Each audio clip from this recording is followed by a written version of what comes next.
하나님 말씀 우리 야고보서 4장 13절부터 우리 17절까지 말씀입니다. 야고보서 4장 13절부터 17절까지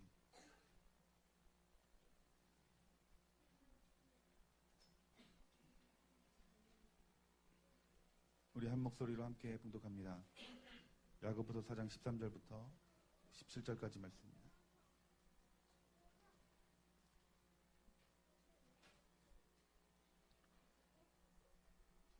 들으라, 너희 중에 말하기를 오늘이나 내일이나 우리가 어떤 도시에 가서 거기서 1년을 머물며 장사하여 이익을 보리라 하는 자들아, 내일 일을 너희가 알지 못하는도다. 너희 생명이 무엇이냐? 너희는 잠깐 보이다가 없어지는 안개니라. 너희가 도리어 말하기를 주의 뜻이면 우리가 살기도 하고 이것이나 저것을 하리라 할 것이오늘. 이제도 너희가 허탄한 자랑을 하니 그러한 자랑은 다 악한 것이라. 그러므로 사람이 선을 행할 줄 알고도 행하지 아니하면 죄니라. 아멘. 오늘 야고보서 4장 13절에서 17절까지 말씀을 통해서 나는 진리를 찾는 나그네입니다 라는 제목을 가지고 여러분들과 말씀의 은혜를 나누기를 원합니다. 오늘 13절 말씀에 들으라 라고 말합니다. 들으라, 너희 중에 말하기를 오늘이나 내일이나 우리가 어떤 도시에 가서 거기서 1년을 머물며 장사하여 이익을 보리라는 자들아 라고 말합니다.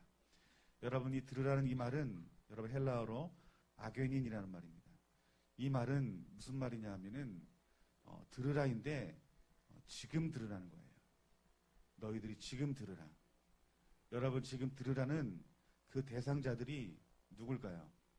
오늘 그 13절 말씀 보면은 이 들으라는 그 대상자들은 하나님의 뜻, 즉 하나님의 말씀을 무시하면서도 세상에 대해서는 허탄한 계획을 세우고 그 세상에 대해서 집착하는 사람들을 말하는 것이에요. 다른 말로 하면 예수님을 믿는다라고 말하면서, 하나님을 믿는다라고 말하면서, 내가 하나님 말씀을 따른다라고 말하면서 말씀보다 세상에 맞춰져 있는 사람, 하나님의 말씀의 기준보다 세상의 기준에 있는 사람, 여러분 이들을 말하는 것입니다. 이들이 구체적으로 누구인지는 우리가 1절서부터 보면은 그 대상자가 누구인지 여러분 알 수 있습니다. 여러분 1절 말씀 보면은 그 사람들 중에서 정욕이 가득한 자라고 말합니다. 여러분 정욕이 뭐예요? 이 정욕은 마음속에 일어나는 여러 가지 욕구들을 정욕이라고 말하죠. 요한일서 2장 16절 말씀에 특별히 이 정욕에 대해서 말하는데 그 정욕의 근원이 이렇게 있다고 말합니다. 세상에 있는 모든 것이 육신의 정욕과 안목의 정욕과 이생의 자랑이니 다 아버지께로부터 온 것이 아니요 세상으로부터 온 것이다라고 말합니다. 즉 이 정욕이 가득한 자가 들어야 된다는 거예요. 이 지금 이하의 말씀을 들어야 된다는 것입니다. 여러분 정욕이 어떻게 옵니까? 여러분 예를 들면은 우리가 TV를 봐요. TV를 보면은 특별히 드라마를 본다고 합시다. 드라마를 보면은 멋있는 남자 주인공도 나오고 또 여러분의 이상형 이쁜 자매님들도 나오고요. 그리고 좋은 집, 좋은 차를 보게 되고 넉넉한 그들의 삶을 보고 또 좋은 음식, 좋은 장소에서 많은 것들을 누리는 것들을 보면서 그것이 어떻게 됩니까? 우리 마음 가운데 속에서 마음에 정욕이 채워지는 거예요. 욕심이 들어오는 거예요. 야, 저런 집에서 한번 살아봤으면, 야, 저런 음식 한번 먹어봤으면, 옆에 드라마 보고 있는 집사람 딱 한번 보면서 TV 보면서 저런 여자를 한번 살아봤으면 딱.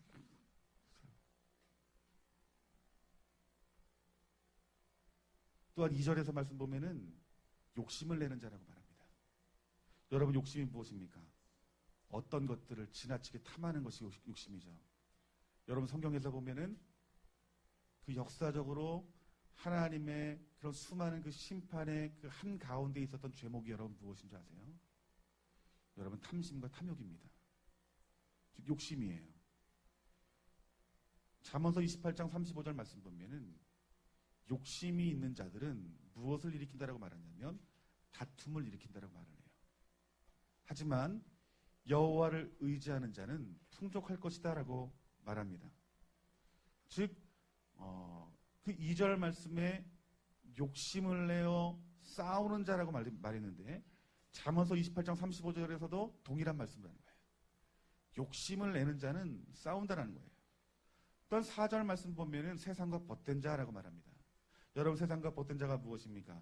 세상과 벗된 자는 이 세상의 것들이 하나님 말씀에 반한다 할지라도 그것이 내 딱 맞는 옷이 되는 걸 말하는 거예요.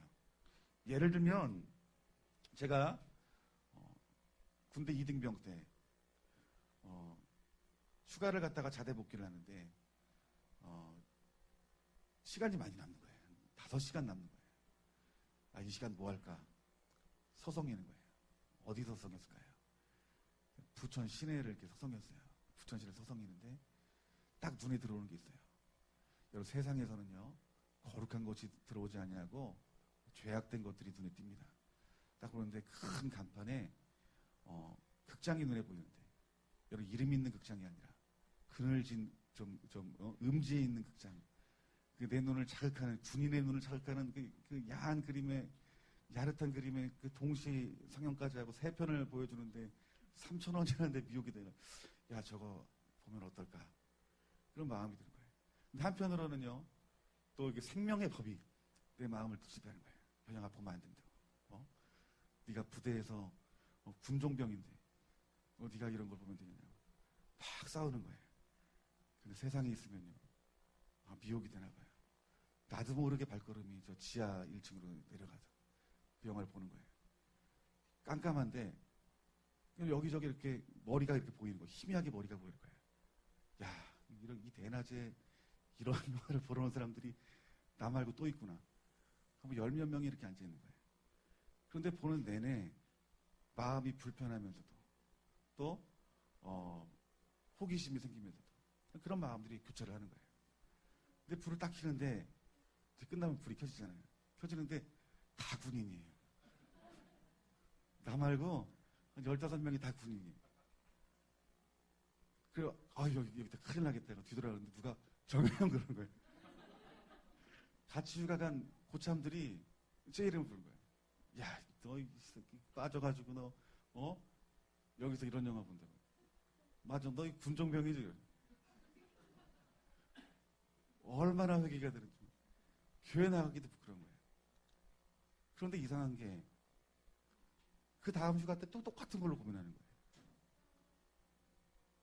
그런데 우리가 그 음란한 것들을 처음 접하면은 마음이 불편합니다.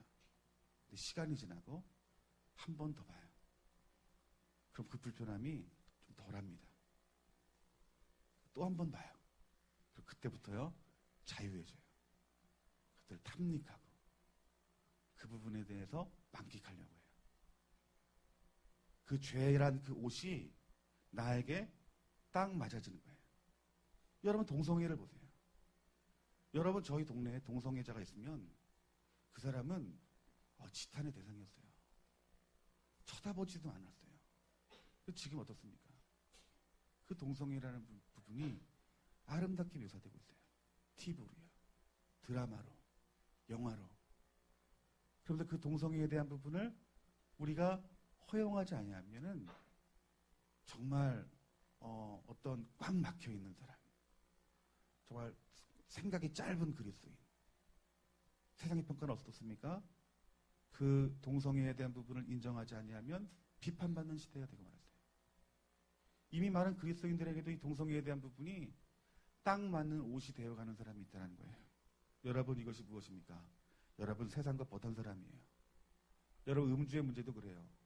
여러분, 주님, 예수님 믿는 사람들은 술을 입에 대서는 안 됩니다. 가까이에서는 안 돼요. 직장 생활하면서 우리 청년들이 신앙생활 잘하다가 직장을 들어가면은 그 상사들이 억지로 술을 먹입니다. 그러면 그걸 먹고 그 다음날 전화를 해요. 아, 목사님, 나 죄 졌다고. 무슨 죄 졌냐? 회사에서 어쩔 수 없이 술을 먹었는데 목사님 어떻게 하면 좋겠냐고. 제가 청년들을 17년 동안 사역하면서 그 청년들이 그런 상담을 받아요. 그러면요, 그 고민은 딱 2가지로 해결됩니다. 그 다음부터 결단하에 먹지 않든지 그래서 쫓겨나는 각오로. 또 하나는요, 딱 맞는 옷이 됩니다. 그래서요, 그런 청년들끼리 모여서 예배 끝나고 어디로 가요? 술 먹으러 가요. 그렇게 변해요. 여러분, 죄는 우리에 딱 맞는 옷이 되어서는 안 된다는 거예요. 여러분, 거짓말도 마찬가지예요. 주님이 원하는 검소함, 그 사치함도 우리에게 딱 맞는 옷이 될 수 있다는 거예요. 사랑하는 성도 여러분, 오늘 야고보서 기자가 말하는 것은 너희들은 들으라라고 말한 그 대상은 정욕으로 가득한 자, 여러분 욕심을 내는 자, 세상과 벗된 자를 말하는 거예요. 그들은 들을지어다. 그들은 들을지어다. 여러분, 이 들으라라고, 지금 들으라고 한 말이 여러분들에게 속합니까? 속하지 않습니까? 저는요, 속합니다. 정말 이 말씀을 들어야 될 사람입니다. 오늘 저와 여러분도 이 말씀을 들어야 되는 줄 믿습니다. 하나님, 오늘 이 시간 나에게 말씀하여 주시옵소서. 내가 듣겠나이다. 내가 순종하겠나이다. 이 믿음의 고백들이 지금 이 시간 부어지기를 주님의 이름으로 축원합니다. 그런데 우리 하나님께서 이렇게 말씀하십니다. 들으라, 너희 중에 말하기를 오늘이나 내일이나 우리가 어떤 도시에 가서 거기서 1년을 머물며 장사하며 이익을 보리라 하는 자들아. 비유를 듭니다. 오늘 이 도시에 대한 이 말씀은 이 야고보의 비유예요. 그런데 이 예수님이 설교를 하시면서 굉장히 많은 비유를 했습니다. 거의 절반이 비유예요. 여러분, 이 예수님의 이 비유는 여러분 거짓이 없습니다. 예수님의 비유도 여러분 진정한 그 진리입니다. 여러분, 야고보서가 말한 이 도시에 대한 이 비유는 여러분 그냥 우리가 듣고 스쳐 지나가야 될 비유가 아니라 여러분 진리인 것입니다. 이 비유 역시 완전한 것입니다. 그 진리로 우리들이 받아들인다면 여러분, 이 도시가 하나님께서 무엇을 말씀하시는지 여러분 깨달을 수 있을 것입니다. 오늘 본문에서 말하는 이 도시, 여러분 이때 도시가 생겨나기 시작했어요. 이 야고보서 이 기자가 있던 당시는 여러분 1세기 초기입니다. 그 1세기 때 그 로마를 통하여서 무엇이 발달되기 시작했어요? 도로가 발달되고요. 또 그 도로를 중심으로 해가지고 길이 발달됩니다. 그러면서 무역이나 상업들이 발달됐어요. 새로운 도시가 생겨나면서 많은 사람들이 돈을 벌기 위해서 어디로 갑니까? 도시로 갑니다. 여러분, 유대인들이 장사 잘하기로 소문난 사람들이에요. 여러분, 이때부터도 아마 유대인들은 장사를 잘하기로, 사업을 잘하기로 아마 소문난 사람들일 것입니다. 그런데 이 야고보가 누구를 비유를 통한 거예요? 도시 안에 있는 그 상인들을 비유를 통해서 우리 야고보가 말한 거예요. 뭐라고 말합니까? 이들이 도시를 가서 거기서 1년을 머물며 내가 장사해서 돈을 벌겠다라는 그 말씀을 통해서 비유를 한 거예요. 여러분, 이 도시 안에 교회가 있다라면 우리 그리스도인들이 어떤 영향을 받을까요? 너희들은 들으라라고 말한 그 대상들이 생길 거예요. 뭐요? 정욕의 마음이 부어질 거예요. 또요, 욕심들이 들어올 거예요. 또 세상의 그 벗된 것이 교회 안에 들어올 것이라는 거예요. 이 야고보서는 그것들을 비유로 말한 거예요. 제가 시골에서 중학교를 다녔는데 이 시골 중학교 3반밖에 없었어요. 이때는 그냥 시골에서 산 있고 강 있고 들 있고 신경 쓸 게 없었어요. 어머니가 해주는 거 먹으면 되고 어머니가 입혀주는 거 입으면 되고 먹을 것 투정은 조금 했는데 옷 투정 이런 건 안 했어요. 부모님이 나팔바지를 사주면 나팔바지 입고 쫄바지를 입으면 쫄바지 입고 물려준 옷 입으면 물려준 바지 입고 그렇게 다니다가 고등학교를 갔어요. 무려 3반에서 7반까지 있는 읍내에 있는 고등학교를 갔어요. 그런데 그 어떤 친구들을 만나게 되는데 그때는 우리 교복을 입지 않았어요. 근데 친구들이 좀 멋있게 생긴 친구, 좀 잘생긴 친구, 화려한 친구들이 눈에 보이는 거예요. 근데 그냥 우연찮게 그 아이들이랑 짝이 되면서 친하게 됐는데 비교가 되는 거예요. 내 옷이랑 그 친구 옷이랑 비교가 되고 내 일자머리 헤어스타일이랑 걔네 그 나이키 머리 그 헤어스타일이랑 비교가 되는 거예요. 그래서 그 친구들이 내가 어떤 청바지를 이렇게 입고 갔는데 너 청바지 뭐냐 그러는 거예요. 상표가 뭐냐는 거예요. 야, 모른다고 그랬더니 뱅뱅 정도는 입어줘야 된대요. 이게 딱 보니까 이게 얼마짜리인데 그랬더니 그때 아마 청바지가 한 7, 8천 원 하면 그 친구 거는 한번 6만 원, 7만 원 하는 것 같아요. 그 보니까 정말 때깔도 좋고 또 자세도 잘 나오고 이뻐 보이는, 멋있어 보이는 거예요. 그 마음 가운데 속에서 어떤 세상의 것이 마음에 들어오고 또 그 아이들의 집을 가보니까 집이 너무너무 좋은 거예요. 우리는 벽에 딱 기대면 흙집이라 해가지고 흙이 쫙 무너져 내리는데 그 친구 2층 집에 집도 넓고 뭐 없는 게 없는 거예요. 막 내 마음 가운데 속에서 정욕이 들어, 탐심이 들어오고 그 세상의 것이 벗이 되는 거예요.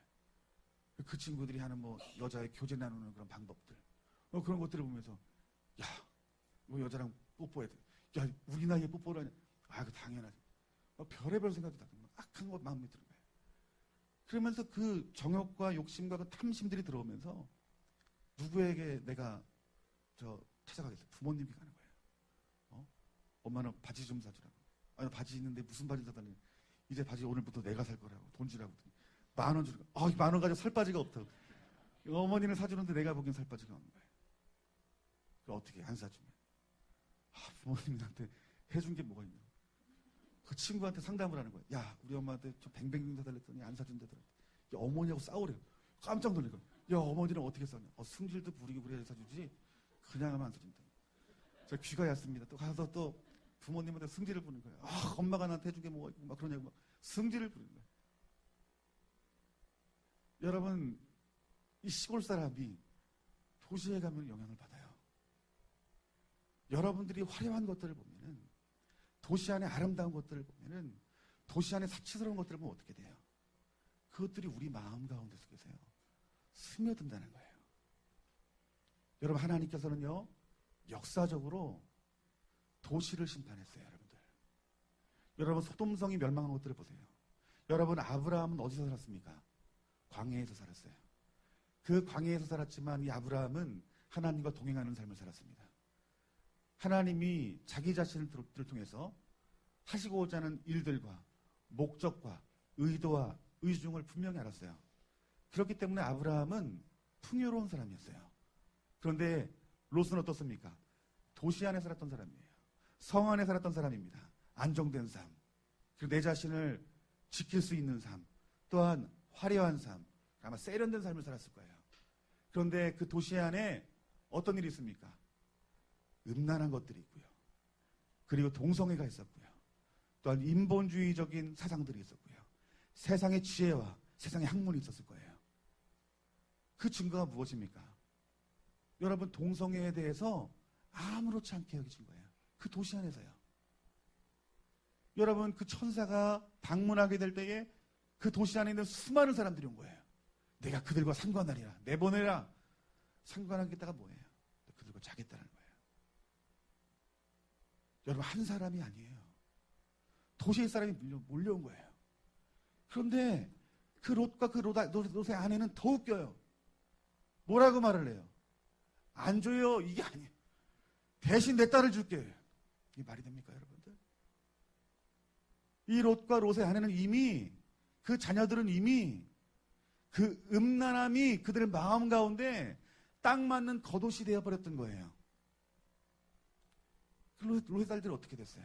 롯의 엄마가 죽고 아버지와 결혼해서 아버지와 관계를 맺고 아이를 낳아버리잖아요, 여러분들. 하나님께서는 그 소돔 땅을 멸망시켰잖아요. 여러분, 도시는 우리에게 영향을 끼칩니다. 악영향을 끼치는 거예요. 여러분, 우리는 도시에 살고 있지만 어떤 사람이 돼요? 영향을 받지 않는 사람이 된다는 거예요, 여러분들. 그럼 우리는 무슨 영향을 받아야 되냐? 여호와 하나님 입에 나오는 말씀, 그 말씀만을 붙들어야 된다는 거예요. 여러분, 지금도 많은 교회와 그리스도인들이 도시에서 미혹되며 살고 있습니다.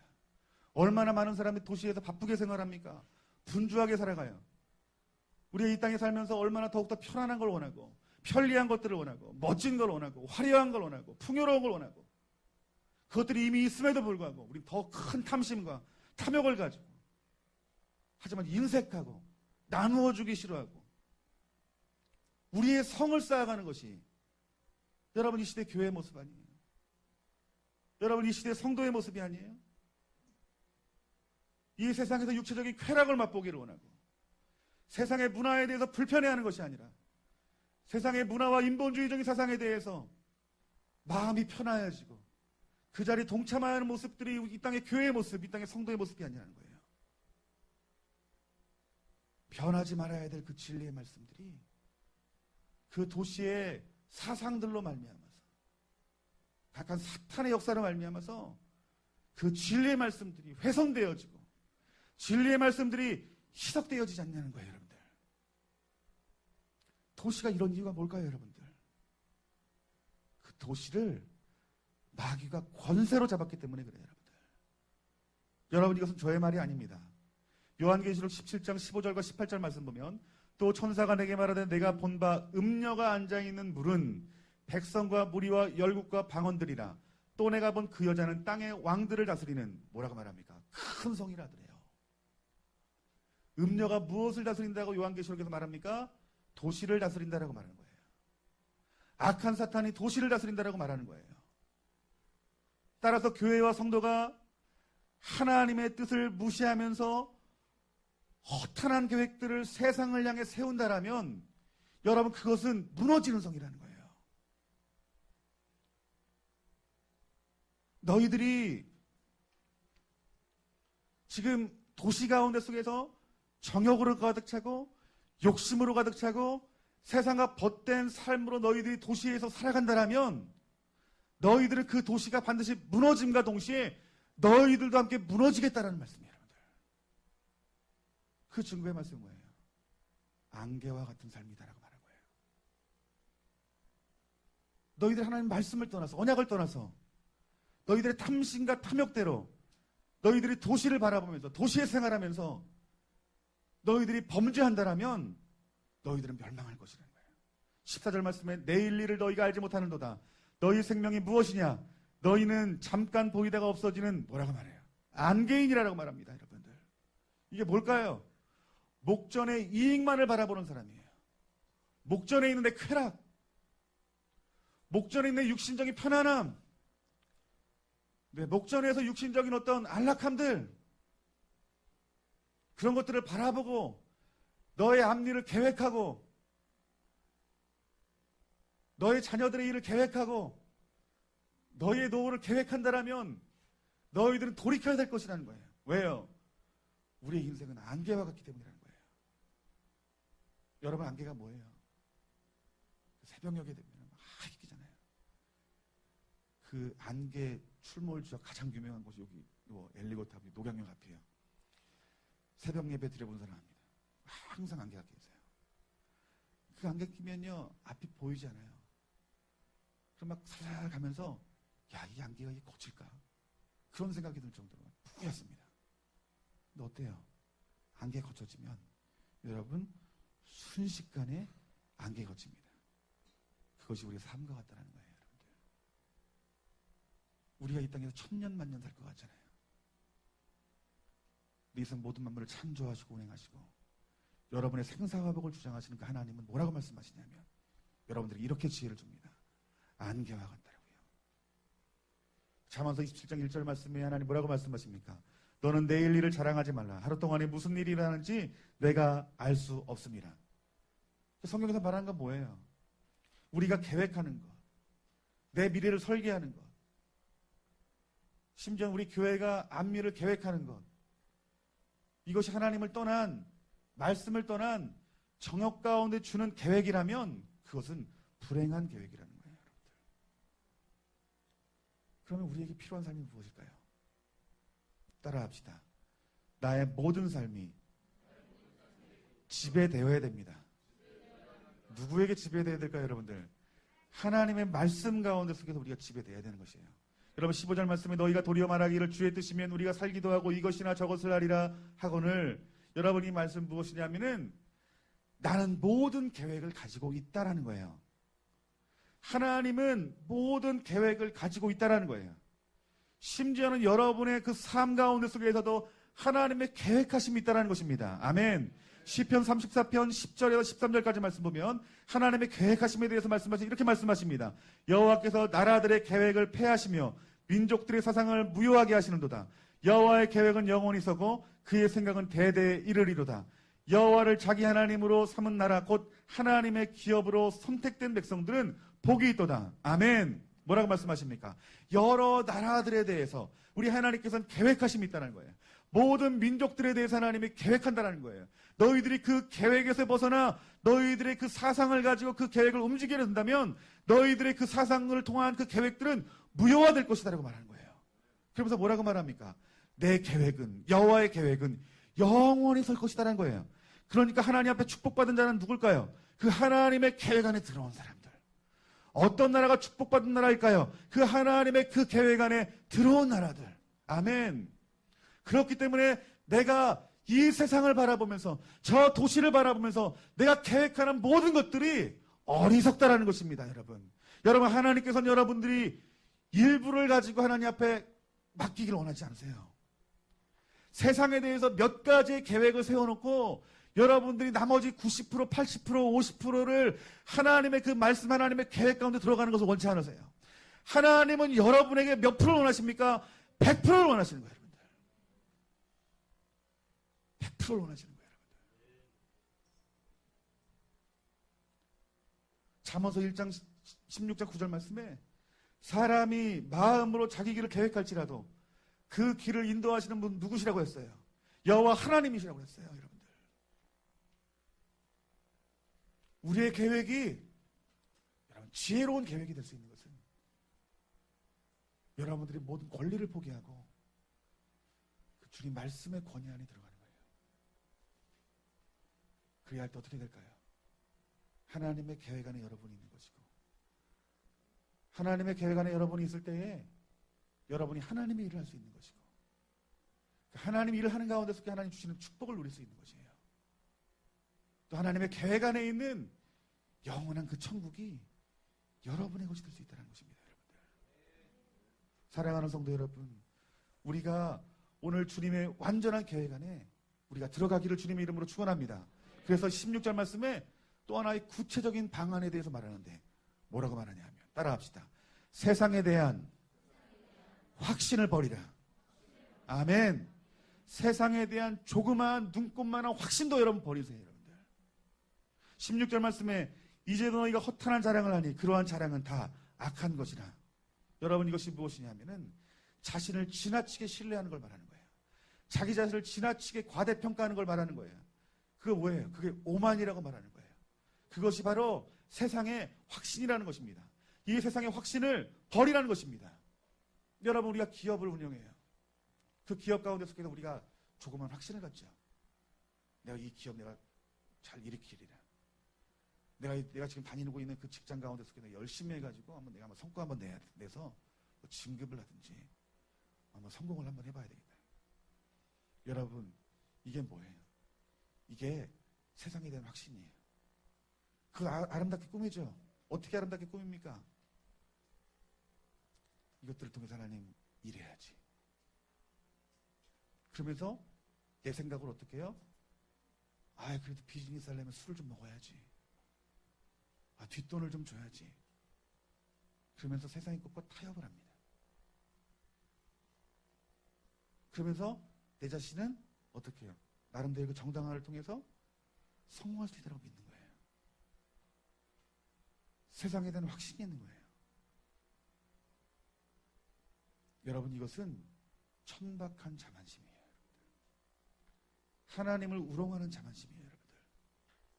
하나님께서는 여러분들이 그 세상에 대해서 조그만 확신조차 버리기를 원하신다는 거예요. 여러분의 조그만 왕국조차 하나님께서 세워지기를 원하시지 않는다는 것입니다, 여러분. 어제 이 말씀을 준비하는데 이두환 집사님이 저한테 지나가는 말로 요한 웨슬레에 대한 했던 그 명언을 얘기하는데 요한 웨슬레가 이런 말을 했다는 거예요. 나는 하나님 나라에 들어갈 때 내가 잔고가 10원도 있지 않기를 원한다. 여러분, 이 삶이 뭘까요? 세상에 확신이 없는 삶이에요, 여러분들. 이것이 세상에 확신이 없는 사람이에요, 여러분들. 이것이 하나님의 계획 안에 있는 들어간 삶의 모습이에요, 여러분들. 여러분, 베드로전서 1장 1절 말씀에 그 핍박과 고난과 환난을 앞둔 그 도시 가운데 세워진 그 교회 안에 있는 성도들에게 이 베드로가 뭐라고 말씀했는지 아십니까? 예수 그리스도의 사도 베드로는 본도 갈라디아, 갑바도니아, 아시아와 비두니아에 흩어진 나그네 누구를 말하는 걸까요? 교회와 성도를 말하는 거예요. 여러분, 도시에 살고 있는 그 성도들에 대해서 나그네다라고 말하는 거예요. 야고보는 도시에서 왕국을 세워주지 말라고 했고, 이 베드로는 도시에 대해서 말하기를 너희들은 나그네다라고 말하고 있어요. 여러분, 나그네가 짐이 무거울 수 있습니까, 여러분들? 짐이 무거운 사람은 나그네 삶을 살지 못합니다. 나그네는 여러분 짐이 가벼워야 됩니다. 여러분, 도시에 살면, 우리가 도시의 묶임을 받으면, 음료로 인하여 영향을 받으면 여러분이 나그네 된 삶을 살 수가 없다라는 것입니다. 여러분 기억하세요. 여러분은 세상의 도시에 살고 있지만 여러분들은 나그네입니다. 아멘. 우리 교회와 성도들은 나그네예요. 여러분들이 짊어질 것은 단 하나입니다. 여러분들 무엇인 줄 아세요? 예수 그리스도의 십자가예요. 여러분들 예수 그리스도의 복음이에요. 그것이 여러분이 짊어져야 될 유일한 한 가지라는 것입니다. 여러분이 깨달았다면 여러분이 거역하지 말아야 돼요. 17절 말씀에 뭐라고 말합니까? 너희들이 깨달았다 하면 너희들이 선을 행할 줄 알고도 행하지 아니하면 죄가 된다라고 말하고 있어요. 깨달으면 죄 짓지 말라는 거예요, 여러분들. 깨달으면 돌아서라는 거예요, 여러분들. 어떤 일들이 선한 줄 알고도 또 그것이 하나님의 뜻에 합당한 줄 알고도 너희들이 그것을 거부하면 그것이 죄가 된다라고 말하고 있습니다, 여러분들. 우리가 죄 짓지 않기를 주님의 이름으로 축원합니다. 우리가 돌이키기를 주님의 이름으로 축원합니다. 욥이 23장 13절에 15절 말씀에 이렇게 말하고 있어요. 세번역 성경에. 그러나 그분이 한번 뜻을 정하시면 누가 그것을 돌이킬 수 있으랴. 한번 하려고 하신 것은 반드시 이루시고 마시는데 하나님이 가지고 계신 많은 계획 가운데 나를 두고 세우신 계획이 있으면 반드시 이루고야 마시겠기에 나는 그분 앞에서 떨리는구나. 이런 것을 생각할 때마다 그분이 두렵구나. 아멘. 이 삶이 여러분이 살아야 할 삶이에요. 이 욥의 삶이 여러분을 향한 삶이에요, 여러분들. 욥이 뭐라고 말합니까? 그분이 한번 뜻을 정하시면 그것을 돌이킬 수 있는 사람이 아무도 없다는 것을 스스로 아는 거예요. 한번 하려고 하시는 것은 반드시 하나님이 이루신다는 거예요. 그게 뭐라고 말합니까? 그 하나님이 가지고 계신 그 수많은 계획 가운데 누구를 향한 계획이 있다는 거예요. 나를 향한 계획이 있는 거예요, 여러분들. 여러분을 향한 계획이 있는 거예요. 그런데 그 계획들을 하나님께서 어떻게 이루신다는 거예요? 반드시 이루신다는 거예요. 그런데 여러분이 이 세상에 살면서 이 세상의 것들을 바라보며 그것들을 탐심과 탐욕으로 취하고 붙잡으려 한다면 여러분 어떻게 되는 거예요? 심판받는다는 거예요. 그 욥이 뭐라고 말하는 거예요? 이런 것을 생각할 때만 두렵고 떤다는 거예요. 여러분이 하나님이 살아계신 줄 믿으십니까? 아멘. 두려워하셔야 돼요, 여러분들. 우리의 삶 가운데 속에서 하나님의 눈으로 보면은 전혀 두려워하지 않고 살고 있어요.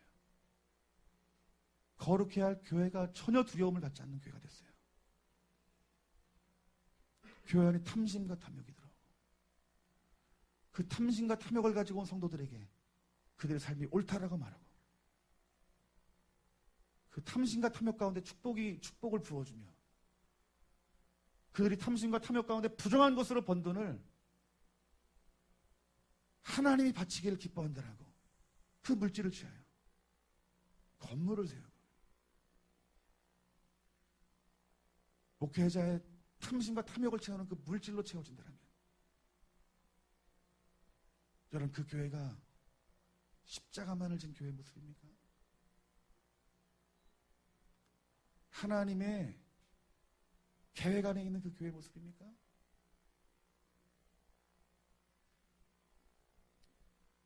우리 하나님은 두려우신 분이에요, 여러분들.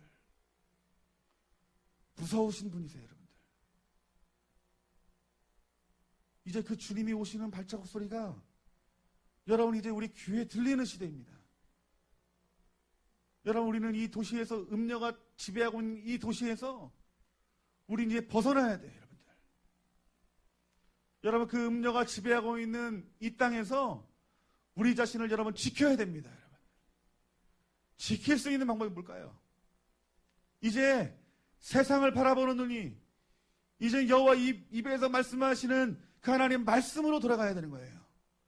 그 말씀의 그 언약 가운데, 하나님의 계획 가운데 속에서 우리가 100% 들어가 있어야 된다는 거예요, 여러분들. 하나님, 내가 하나님 말씀 안에 있게 하여 주셔서, 그 하나님의 계획 안에 있게 하여 주셔서, 하나님 나를 통한 하나님의 계획하심이 드러나게 하여 주시고 보여지게 하여 주셔서, 여러분 그 자리에 동참하는 거예요. 그럼 어떻게 할까요? 하나님이 여러분을 향한 계획들을 은밀한 가운데 말씀하십니다. 여러분, 우리 하나님은 먼 데 계신 분이 아니세요. 우리 하나님은 가까이 계십니다. 여러분과 이미 함께 하십니다. 그분에게 하나님, 나를 향한 계획 하나님 내가 알기를 원합니다는 그 갈망만 부어지기만 하면 여러분, 하나님이 여러분들을 향한 그 계획을 할 수 있어요. 여러분들, 오늘 그 계획 안에 들어가시는 저와 여러분들이 되어지기를 주님의 이름으로 축원합니다. 오늘 이 말씀을 듣는 성도 여러분, 여러분 필요한 것이 있어요. 무엇이겠습니까? 결단하는 거예요.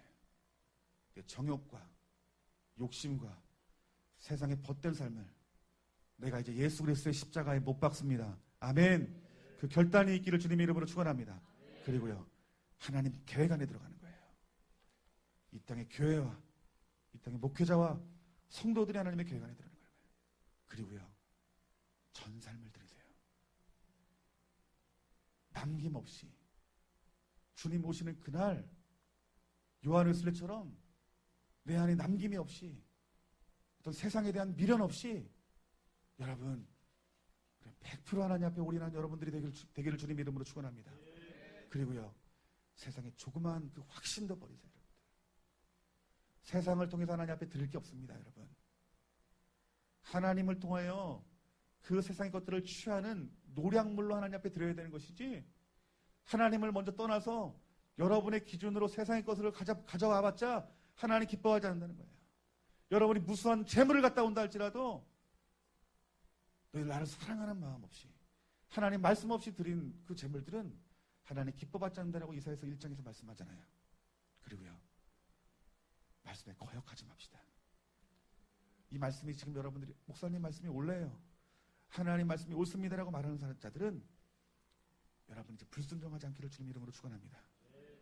여러분, 내 삶은 그 언약 안에서 그 진리의 그 십자가만을 붙들고 저 본향을 향하여 나아가는 그런 나그네의 삶이 저 여러분의 삶입니다.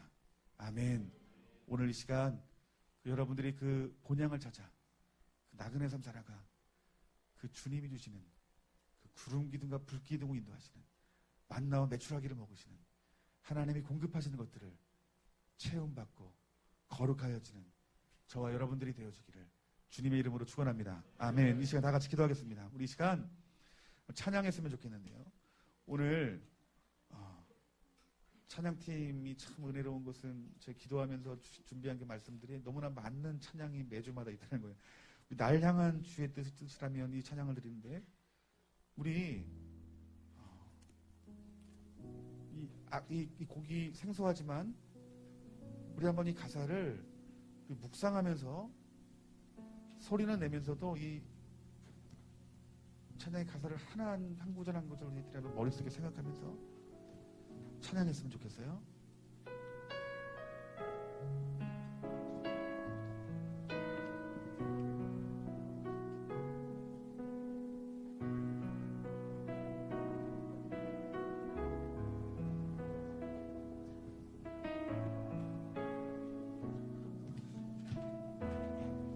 마른 막대기 같은, 마른 막대기 같은 내게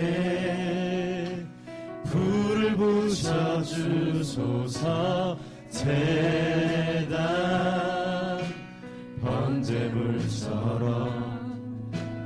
날 드리니 100% 드리기를 길게 사는 것보다 가치 있는 삶을 살게 하소서. 죽어 세상을 살리신 주님처럼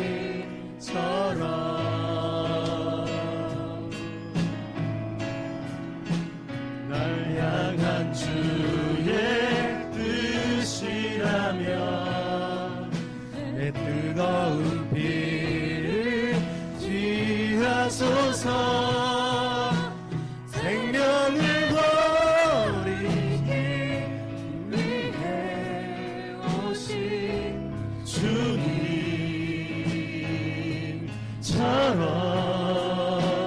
내 삶은 주의 것이오니 희생의 피로 부으소서. 살든지 죽든지 주만 위해 살게 하소서. 죽게 하소서. 선한 양떼 선한 양떼의 운명은 결국 재단으로 가는 것. 영원 생명을 얻고자 죽습니다.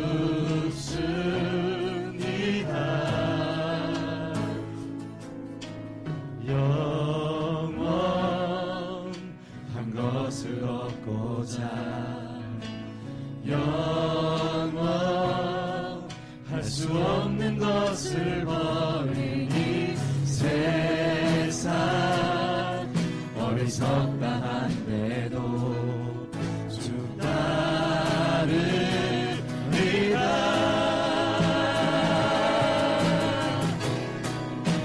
날 향한 주의 뜻이라면 내 뜨거운 피를 취하소서.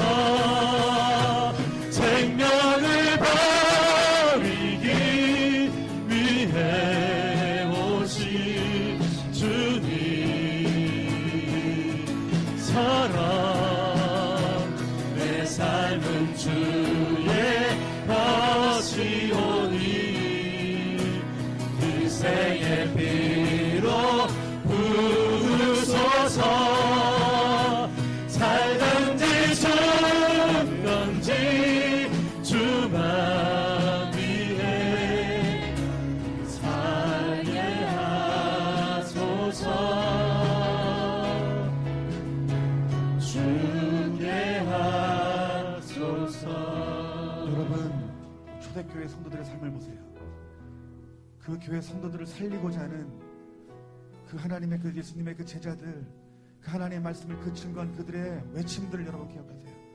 여러분, 초대교회 수많은 그 성도들이 그 세상에 밀려오는 그 풍조와 그 인본주의적인 그 철학적인 그런 사상들이 그 밀려오는 가운데, 세상의 만몬이 밀려오는 가운데, 도시 가운데 그들의 영향을 끼칠 그 탐심과 탐욕과 그 세상에 그런 왕국을 세우는 그 밀려오는 그 미혹들 가운데 그의 제자들은 그들의 성도에게 하나님의 계획 안에 들어가라고 말합니다.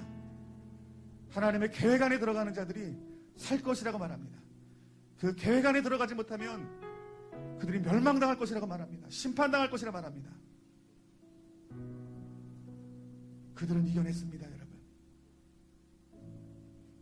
그들은 그 세상에 그 순교하는 자리까지도 그들은 이겨냈습니다, 여러분.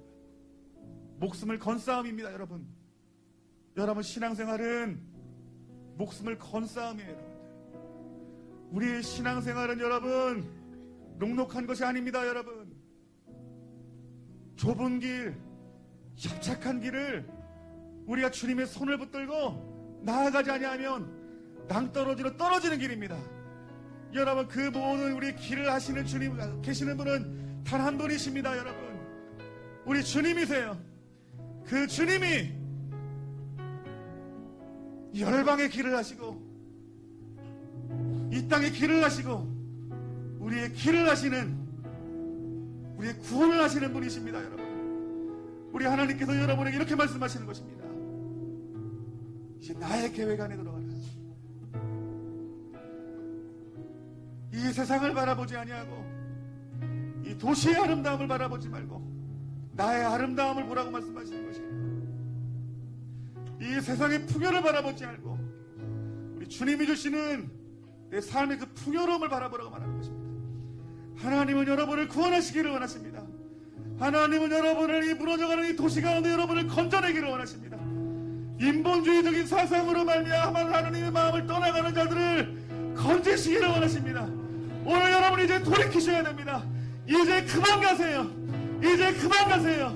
이제 돌이키시고 주님의 계획 안에 100% 들어가세요. 우리 이 시간에 기도의 제목을 가지고 우리 주님 이름 부르짖고 이 시간 나같이 기도합시다. 주여